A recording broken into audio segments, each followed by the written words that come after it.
بسم اللہ الرحمن الرحیم۔ نالج اینڈ ہسٹری کے معزز دوستو، السلام علیکم۔ ناظرین، بے شک یہ بات تو واضح ہے کہ جو شخص اس دنیا میں آیا ہے اس نے اس دنیا سے واپس پلٹ کر بھی جانا ہے، جیسا کہ قرآن مجید میں ارشاد باری تعالیٰ ہے، جس کا مفہوم کچھ یوں معلوم ہوتا ہے: ہر چیز کو موت کا مزہ لازمی چکھنا ہے۔ حال ہی میں ایک دکھ بھرا واقعہ پیش آیا جس میں تحریک لبیک کے سربراہ علامہ خادم حسین رضوی 19 نومبر 2020 جمعرات کے روز اپنے خالق حقیقی سے جا ملے، جس سے امت مسلمہ کو ایک عظیم جھٹکا لگا۔ ناموس رسالت صلی اللہ علیہ وآلہ وسلم میں ان کے کردار کا علم ہر بچے کو معلوم ہے۔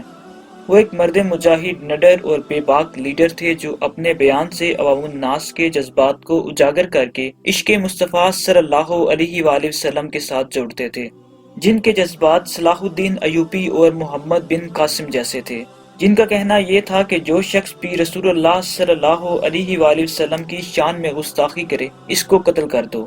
جو سرکار صلی اللہ علیہ وآلہ وسلم کی عزت کا پہرا نہیں دے سکتا اس کو جینے کا کوئی حق نہیں ہے۔ بس انہی باتوں پر پہرا دیتے ہوئے مولانا خادم حسین رضوی رحمۃ اللہ اپنے خالق حقیقی سے جا ملے۔ تمام مسلمان ان کے تمام کام کو خراج تحسین پیش کرتے ہیں جو انہوں نے تحفظ ناموس رسالت اور ختم نبوت کے لیے کیا۔ آئیے ناظرین، آپ صلی اللہ علیہ وآلہ وسلم کے اس غلام کی بات کرتے ہیں۔ مولانا خادم حسین رضوی 22 جون 1966 کو پیدا ہوئے۔ ان کا تعلق پنجاب کے ضلع اٹک سے تھا۔ آپ نے جہلم کے مدرسہ سے حفظ کیا اور جامعہ نظامیہ لاہور سے درس نظامی کی تکمیل کی۔ آپ شیخ الحدیث بھی تھے۔ آپ نے ایک عرصہ جامعہ نظامیہ میں تدریس بھی کی اور وفات سے قبل آپ لاہور ہی کی ایک مسجد میں خطابت بھی کیا کرتے تھے۔ آپ کمر درد کی بیماری میں مبتلا تھے اور بغیر کسی سہارے کے چل پھر نہیں سکتے تھے۔ مولانا خادم حسین رضوی کے بیٹے سعد رضوی کا بیان یہ ہے کہ علامہ خادم حسین رضوی کافی عرصے سے بیمار تھے اور بیماری کی وجہ سے ان کو سانس لینے میں بھی کافی دشواری ہوتی تھی۔ بخار کی ہی حالت میں دھرنے میں گئے اور شدید علالت کے باعث دھرنے میں موجود رہے۔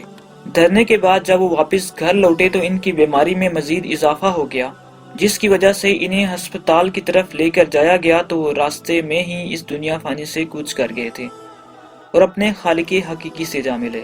ہسپتال پہنچنے کے بعد ڈاکٹروں کی طرف سے یہ جواب ملا کہ یہ دم توڑ چکے ہیں۔ ناظرین کرام، خادم حسین رضوی کی موت کو لے کر ہر شخص الگ بیان دیتا دکھائی دیتا ہے اور ملک میں فرقہ واریت پھیلانے کی کوشش کی جا رہی ہے۔ مولانا خادم حسین رضوی کی موت ایک قدرتی موت تھی جو بیماری کی وجہ سے ہوئی۔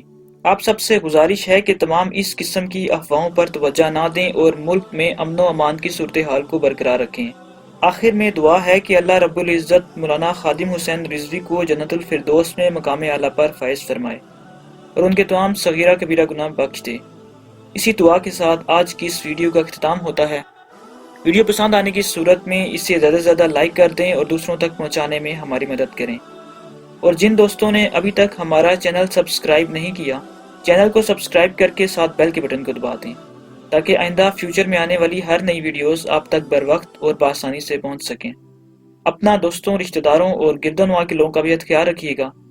دوبارہ حاضر ہوتے ہیں ایک نئی ویڈیو کے ساتھ، تب تک کے لیے اجازت دیجیے گا۔ اللہ حافظ۔